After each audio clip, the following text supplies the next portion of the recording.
So కులాలు అనేది ఆంధ్రప్రదేశ్లో కామన్గా జరిగేటువంటి ఒక సిచ్యువేషను.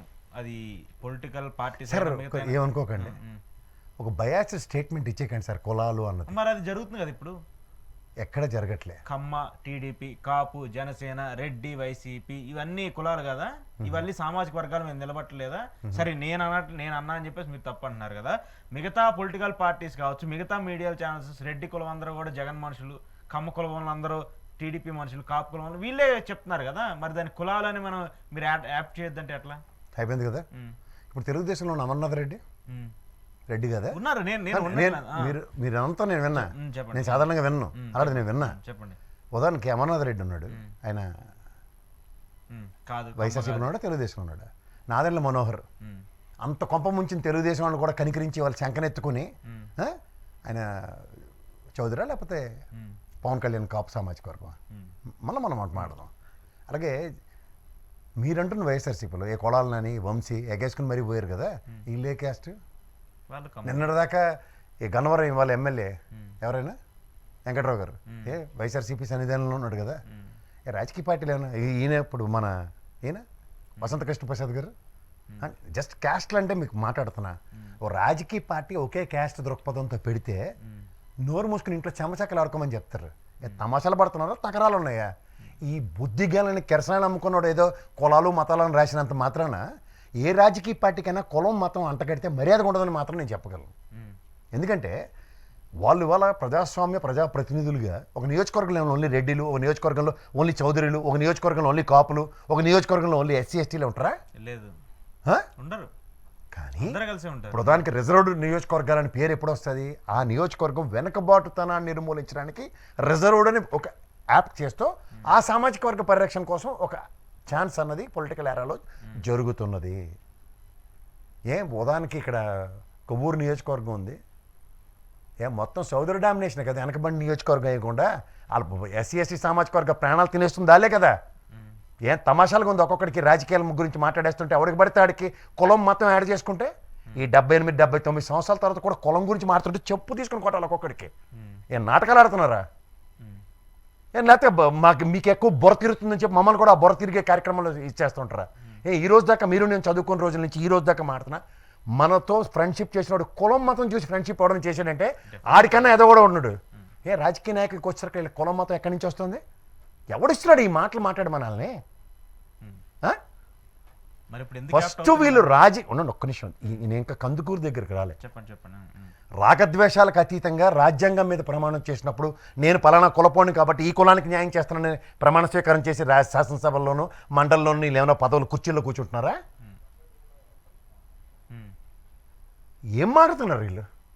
అసలు ఏం మాడుతున్నారు? ఎవరు ఇస్తున్నారు వాళ్ళకి ఈ లెవెల్ ఆఫ్ డిబేట్స్, ఈ లెవెల్ ఆఫ్ డిస్కషన్స్ మొదలెట్టమని? ఫస్ట్ థింగ్ నేను చెప్తున్నా, అంటే ఈ కృష్ణారావుడికి ఎంత తెలుగు తక్కువ సన్నాస్థానం అంటే ఆ చిలక పలుకులు నేను మాట్లాడుతున్నా. ఒక లాజిక్ చెప్తా సార్. కుటుంబ వ్యవస్థ గురించి తెలిస్తే, అఫ్కోర్స్ నీకు తెలిసి అదృష్టం లేదులే, ఆవిడ పరమాపదించింది, నీకు బుర్ర కూడా లేదు. నేను మొహమాట లేకుండా చెప్తున్నాను. ఎందుకంటే ఒక భార్యకి కష్టం వస్తే తను ఫస్ట్ చెప్పుకునేది భర్తకి. అందులో ఆ అమ్మాయి మీద అఘాయిత్యం చేసేదాకా లీడ్ అవుతున్న సిచ్యువేషన్లో పిల్లల్ని కిడ్నాప్ చేసే అంత నేపథ్యం ఉన్నప్పుడు ఈ కందుకూరులో ఆ అమ్మాయి వాళ్ళ ఆయనకి చెప్పింది. వాళ్ళ ఆయన ఆల్మోస్ట్ వాళ్ళ అన్నదమ్ములను తీసుకెళ్ళి తిరగబడి ఒక గలాభ జరిగింది. తదనంతర పరిణామాల్లో ఒక వ్యక్తిగతంగా ఇప్పుడు మీరు నేను ఉన్నాం, నాకు ఒక వ్యంజన శాఖానికి వచ్చింది అనుకుంటారు, ఆటో వాటితో నాకు గలాభ అయిందంటే ఇదే ఎగ్జాంపుల్ చెప్తాను. వాడిని చంపేయాలన్నంత కోపం వస్తుంది, మీకు అలా రాదు. ఒక్కొక్కరితో ఒక్కొక్క నెరేటివ్, ఒక్కొక్క నేచర్ ఉంటుంది.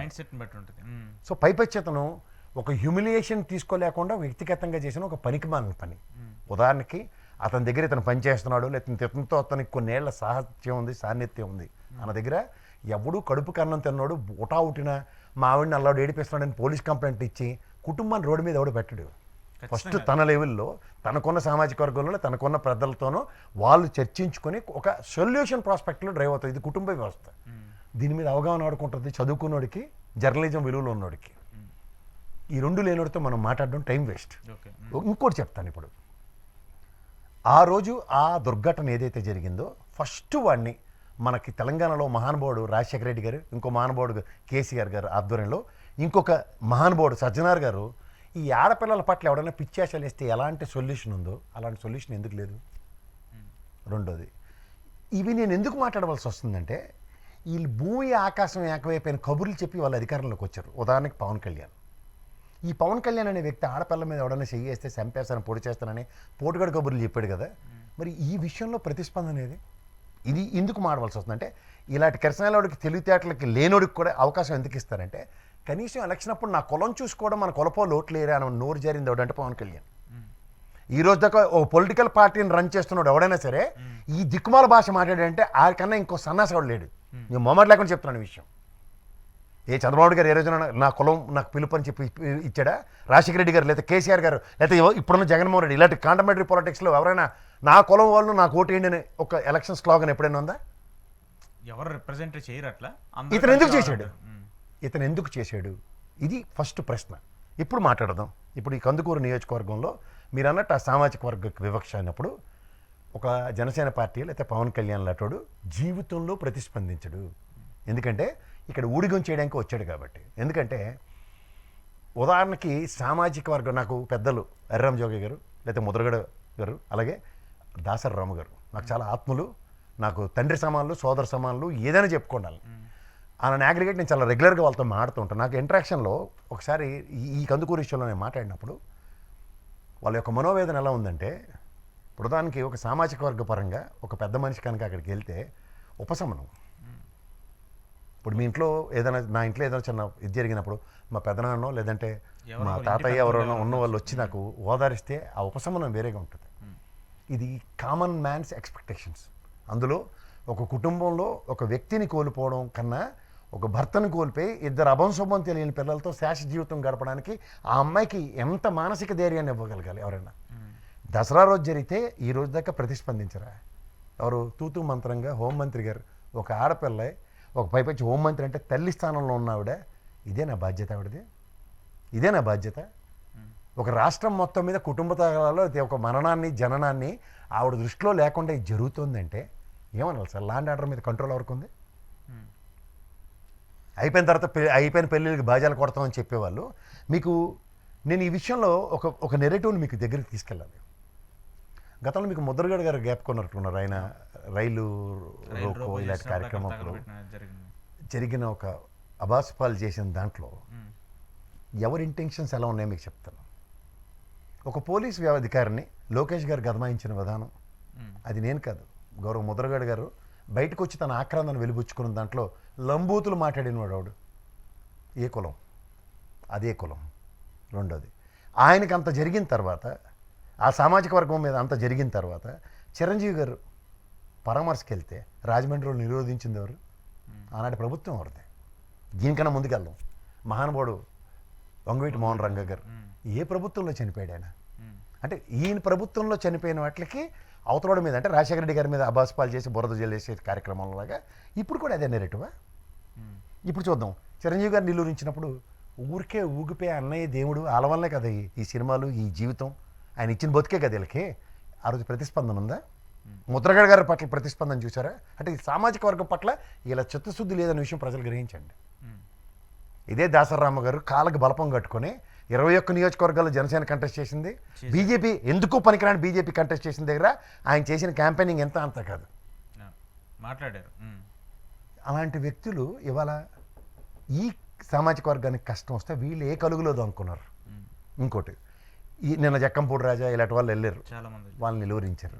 అంటే అఫ్కోర్స్ చిరంజీవి గారు ఇలాంటి వాళ్ళు నిర్వహించినప్పుడే నెమ్మక నీరెత్తినట్టు కూర్చుకుని దేబ్జిలో కూర్చున్న పవన్ కళ్యాణ్ అప్పుడు ఈ జక్కంపూడి రాజా ఇలాంటి వాళ్ళు వెళ్తే వాళ్ళ సామాజిక వర్గం నుంచి వెళ్ళిన వాళ్ళని నిలువరిస్తే పట్టించుకుంటాడు అన్నది నాకైతే అపోహలు లేవు. అపోహలు ఉన్న వాళ్ళు ఎయిర్ క్లియర్ చేసుకోండి. ఎప్పుడైతే నాకు నీ వలన నేను అనే దగ్గర వేడినీళ్ళకి చన్నీళ్ళు తోడు అన్నది విన్నాం మనం. కానీ వేడినీళ్ళకి చన్నీళ్ళు తోడు కాకుండా నేను వేడినీళ్ళు అవ్వాలంటే ఏడ్ చేయాలన్న కాన్సెప్ట్ ఎవడంటే పవన్ కళ్యాణ్. నా స్వార్థం అంటే ఏంటి? నేను ఎలా బతికి బట్ట కట్టాలా, నేను ఎలా అధికారం తెచ్చుకోవాలా, నేను అధికార పీఠం మీద ఎలా కూర్చోవాలా, ఇది తప్ప ఇంకేమైనా ఉంది అతని దగ్గర?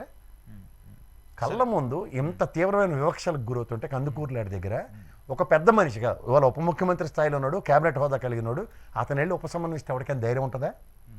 ఖచ్చితంగా ఉంటుంది. ఖచ్చితంగా ఒక ముఖ్యమంత్రి ఎలా స్పందించుందుడు, ఒక హోంమంత్రి ఎలా స్పందించుందుడు ఒకటా ఒకటిని అదే రోజు వెళ్ళుంటే. ఎందుకంటే పూర్వపరాలు అక్కడ తెలిసిపోతాయి కదా. ఎందుకు ఆయన భార్య బయటకు వచ్చి డైరెక్ట్ గా మాట్లాడుతుంది ఎలా హ్యూమిలేట్ చేశాడు, ఏం జరిగింది. అదే చెప్తున్నానండి, ఆ అమ్మాయి మీద అఘాయిత్యం దాకా వెళ్ళిన నేపథ్యంలో ఈ ఆడపిల్లల మాన ప్రాణాల పట్ల హోంమంత్రి గారికి కానీ ఈ పకోడీ కబుర్లు చెప్పిన ఈ పవన్ కళ్యాణ్కి కానీ బాధ్యత లేదా? ప్రతిస్పందన అనేది మోడీ వస్తే ఇలా నాగిని డ్యాన్స్లు వేసి భజించేయడానికి ఉన్న శ్రద్ధ ఈ ఆంధ్రప్రదేశ్ ప్రజలకి జరుగుతున్న ఈ వివక్ష కష్టాల ముఖ్యంగా ఆడపిల్లల పట్ల వీళ్ళ ప్రతిస్పందన లేకపోతే దేనికండి వీళ్ళందరూ? ప్రజాస్వామ్యంలో ప్రజల మాన ప్రాణాలని రక్షించడానికి లేనప్పుడు ఈ ప్రజాప్రభుత్వం దేనికో వాళ్ళని ఒకసారి ప్రక్షాళించుకోమనండి. మీరు చెప్పింది నేను యాక్సెప్ట్ చేస్తాను, కానీ ఇప్పుడు జనసేన కావచ్చు వీళ్ళందరూ ఏం చెప్తున్నారు, కాపులకు సంబంధించి ఏం జరిగినా కూడా ఎందుకు పవన్ కళ్యాణ్ ఈల్డ్ చేస్తారు, ఆయన ఎందుకు అటాచ్ చేస్తారు, అసలు ఆయనకి ప్రతిదీ కూడా అటాచ్ చేయాల్సిన అవసరం లేదు అని చెప్పేసి మాట్లాడతారు. సరే, నేను దానికి సమాధానం ఇస్తాను. ఇప్పుడు ఉదాహరణ గౌరవ ముద్రగడ్ గారు కానీ, గౌరవ హరిరామ్ జోగి గారు కానీ, లేకపోతే దాసరి రాము గారు కానీ, ఉదాహరణకి మీ సామాజిక వర్గంలో పోరాట యోధులు, సామాజిక వర్గ పరిరక్షణ కోసం నిరంతరం కొవ్వొత్తుల్లో కరిగిపోతున్న వాళ్ళు, వాళ్ళకే మీరు గౌరవం ఇవ్వట్లే అంటే అధికారం లేదని. అధికారంలో ఉన్నాడు ఈయనే కదా. అంటే మీరు అనుకుంటున్నట్టు ఒక ముఖ్యమంత్రి కళ్ళగా అంటున్నారు కదా ఇలాంటి ముఖ్యమంత్రి అయిపోవాలని. ముఖ్యమంత్రి అయినప్పుడు ఏం చేయాలా? దానికన్నా ఒక మెట్టు కిందనే కదా ఉప ముఖ్యమంత్రి అంటే. బాధ్యత ఏది? నీ సామాజిక వర్గం జరిగిన దాని మీద నీకు కన్సర్న్ లేదు. నీ సామాజిక వర్గానికి నిరంతరం చేస్తున్న దాడులు ఎట్టించి జరుగుతున్నాయి ఆయన దగ్గర. కుల ప్రస్తావనలు మొత్తం మిగిలిన కులాలన్నిటికీ అంటగట్టి మాట్లాడుతుంటే ఎవరు తెలివి తొక్కుతాను? నీ పిఠాపురంలో వివక్షకు గురైన ఎస్సీ ఎస్టీ సామాజిక వర్గం మీ ఆయంలోనా నా ఆయంలోనా ఈ ప్రభుత్వంలోనా? గతంలో బీసీ సామాజిక వర్గం నాయని బ్రాహ్మణుల మీద మాట్లాడిన మాటలెవరు? ఎవరు మాట్లాడుతున్నారు ఇవన్నీ? ఏ ఆయంలో ఇవి జరుగుతున్నాయి? దానికి ఎవరి మీద మీరు ఆపాదించి మాట్లాడుతున్నారు? ఎక్కడ బేసిక్స్ స్ట్రైక్ చేయాలి, ఎక్కడ బేసిక్స్ కరెక్ట్ చేయాలి అన్న దగ్గర వదిలేసి మొత్తం అందరి మీద బురద మకిలి పూసుకొని తిరుగుతామంటే ఎవరు మాట్లాడుతున్నాడు? ఈ కుల ప్రస్తావనలు ఎవరు ఆయంలో ఈ కుల వివక్ష జరుగుతుంది చెప్పమనండి. వాళ్ళు ఎలక్షన్స్ ప్రచారంలో మాట్లాడారు కాబట్టి ఇప్పుడు అలాంటి లీడ్ అవుతూ వస్తున్నాయి కదా. ఎవరు మాడారు? పవన్ కళ్యాణ్ గారు మాట్లాడారు. పవన్ కళ్యాణ్ మాడింది మిగిలింది ఎత్తండి. ఆయన ఒకటే అన్నాడు, నా కులపోలు నాకు ఓటేరా అన్న మాట మాట్లాడినప్పుడు is confining, is defining as if is a representative అని. బట్ ఈ రోజు దాకా గౌరవ చంద్రబాబు గారు కానీ, గౌరవ కేసీఆర్ కానీ, గౌరవ రాజశేఖర రెడ్డి కానీ, గౌరవ జగన్మోహన్ రెడ్డి, ఇది చాలు. మిగిలిన పాత నాకు అనవసరం. గతంలో ఉన్న ఏ ముఖ్యమంత్రి అయినా సరే వాళ్ళ సామాజిక వర్గ పరంగా నేను ఆ ప్రతినిధిని మాట్లాడినోడు ఎవడూ లేడు ఎక్సెప్ట్ దిస్ జెంటిల్మెన్. ఇందువల్ల ఈ ఉపద్రవాలు అండ్యూ అడ్వాంటేజ్ తీసుకుని ఏదైనా జరిగితే పక్కోడి మీద తోసేయడానికి సిద్ధంగా ఉన్న ఈ తపేలా ఛానల్ చేస్తున్న దరిద్రానికి ఇవాళ సామాజిక వర్గాలు కుల ప్రస్తావనలు ఈరోజు వస్తున్నాయి. అంతదాకా ఎందుకు సార్? ఇవాళ పోలీసు వందనంలో ఇవాళ గౌరవ ముఖ్యమంత్రి గారు మాట్లాడిన మాటలు ఎప్పుడు ఇన్సిడెంట్లు, ఎప్పుడు నెరేటివ్స్ తీసుకొస్తున్నారు అంటే మాయన గాయాల్ని, మానుతున్న గాయాల్ని ఇంకా పుండు మీద కారం జల్లుకుంటూనే తిరుగుతూ ఉంటారా?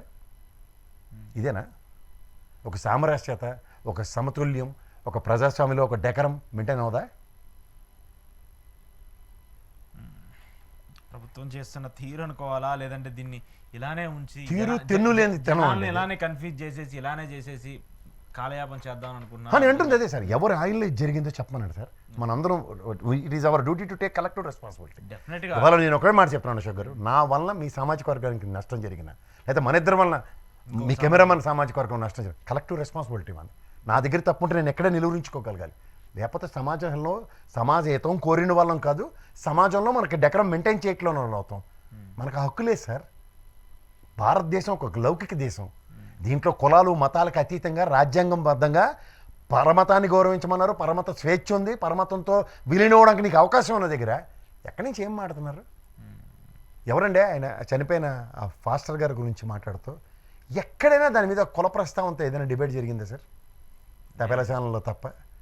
అతని చావుని ఒక సామాజిక వర్గ పరంగా, అతను కులపరంగా, అతను ఒక పెద్ద మనిషి కాబట్టి అతని మీద జరిగిన దానికి ఒక ప్రభుత్వ పరంగా ఒక ట్రాన్స్పరెంట్ వైట్ పేపర్ మీద ఎక్స్పెక్ట్ చేసిన దగ్గర దానికి కూడా ఇవాళ కుల మతాలు చిచ్చు పెడదాం అనుకుంటే ఏం మాడుతున్నారు?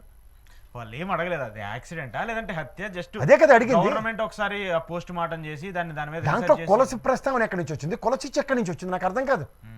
మతం చిచ్చు ఎక్కడి నుంచి వచ్చింది, దాని అంతటికన్నా ముఖ్యంగా అంటే ఒక సౌభ్రాతత్వంతో భారతావనంలో కులమతాలకు అతీతంగా బతికే స్వేచ్ఛ రాజ్యాంగం మనకు కల్పించిన 1975 కాన్స్టిట్యూషన్ అమెండ్మెంట్ ప్రకారం వీళ్ళు కాన్స్టిట్యూషన్ నమ్మట్లేదా? కాన్స్టిట్యూషన్ మీద గౌరవం లేదా? అయితే చాలా దారుణమైన ఇన్సిడెంట్. సరే అదైనా ఇదైనా ఇది ఎప్పుడు కూడా సొసైటీకి మంచిది కాదు. ఇలాంటి వాటిని ఎవరు ఎంకరేజ్ చేయాల్సిన అవసరం లేదు. అసలు ఇండిపెండెంట్ పొలిటికల్ పార్టీస్ కూడా దానికి సంబంధించి మాట్లాడాల్సిన అవసరం లేదు. కానీ దాన్ని పొలిటిసైజ్ చేయాలని చెప్పేసి వాళ్ళు వీళ్ళు ఎందుకు సార్ వస్తుంది అది? నాకు అవసరం అర్థం లేదు. ఫస్ట్ ఇప్పుడు ఒక సామాజిక వర్గ పరంగా ఒక సామాజిక వర్గం దాడి అన్నది కాదు కదా. వ్యక్తిగత దాడిని నువ్వు కుల మతాలకు ఎందుకు పులుగుతున్నావు? నీకు చట్టం ప్రకారం వాడి మీద హరిచంద్ర ప్రసాద్ గారు ఉన్నాడు, వాడి మీద చర్య ఎందుకు తీసుకోరు? అది చట్టం ప్రకారం తోలు ఎందుకు తీరు వాడికి? ఫస్ట్ ఎందుకు తిరుపతి, మీకు ఉదాహరణ చెప్తాను. ఓ ముగ్గురు ఇలాంటి పనికిమాలిన పని చేస్తే కదా ఆడపిల్ల మీద జరిగినప్పుడు గౌరవ పోలీస్ వ్యవస్థ ఎలా స్పందించింది సార్? ఆ పని ఈ పనికిమాలిన ఏదో ఒక చేసి ఉంటే సభ్య సమాజం ఎలాంటి అయ్యిందును. నేను పెద్దానికి సజ్జనార్ గారు లాగా ఒక గన్న తీసి లేపిమని నేను చెప్పట్లే. ఇదే పోలీస్ డిపార్ట్మెంట్ తిరుపతిలో చేసిన పని ఇదే ఈ పనికిమాలిన ఏదో ఒక కందుకూరులో చేసి ఉంటే ఎక్కడి నుంచి వస్తున్నాయి వీళ్ళకి డిస్క్రిప్షన్స్? మీకు ఇంకోటి చెప్తున్నా, దగ్గరలో మంగళగిరిలో ఇలాంటి చర్య రిపీట్ అవుతుంది. అతి దగ్గరలో ఒక 3 లక్షల రూపాయల లావాదేవీలో ఒక కంపెనీ, అంటే చిన్న కంపెనీలో దాన్ని వాటర్ ఏదో ఉంది టేక్ ఓవర్ చేశారు. ఎంత దారుణంగా ప్రవర్తిస్తున్నారంటే ఇదే సామాజిక వర్గాలు చిచ్చు. ఇవే కులాల మధ్య మళ్ళీ ప్రభుత్వం మాది ఎందుకు ఈ ప్రభుత్వం మీద అన్నప్పుడు 1995 చంద్రబాబు నాయుడు గారిని చూస్తున్నప్పుడు ఇలాంటివి ఎప్పుడు లేవు సార్. 95లో